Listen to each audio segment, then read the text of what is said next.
صدر مملکت آصف علی زرداری نے لوئر کرم میں گاڑیوں کے قافلے پر فائرنگ کی شدید مذمت کی۔ صدر مملکت نے کرم میں امن کی کوششوں کو نقصان پہنچانے والوں کے خلاف سخت کارروائی کی ضرورت پر زور دیا۔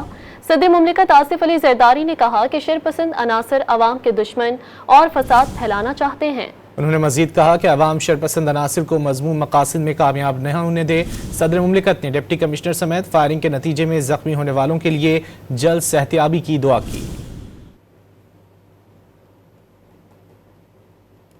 صدر مملکت نے کرم میں امن کی کوششوں کو نقصان پہنچانے والوں کے خلاف سخت کارروائی کی ضرورت پر زور دیا۔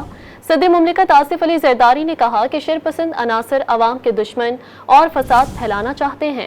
انہوں نے مزید کہا کہ عوام شرپسند عناصر کو مذموم مقاصد میں کامیاب نہ ہونے دے۔ صدر مملکت نے ڈپٹی کمشنر سمیت فائرنگ کے نتیجے میں زخمی ہونے والوں کے لیے جلد صحتیابی کی دعا کی۔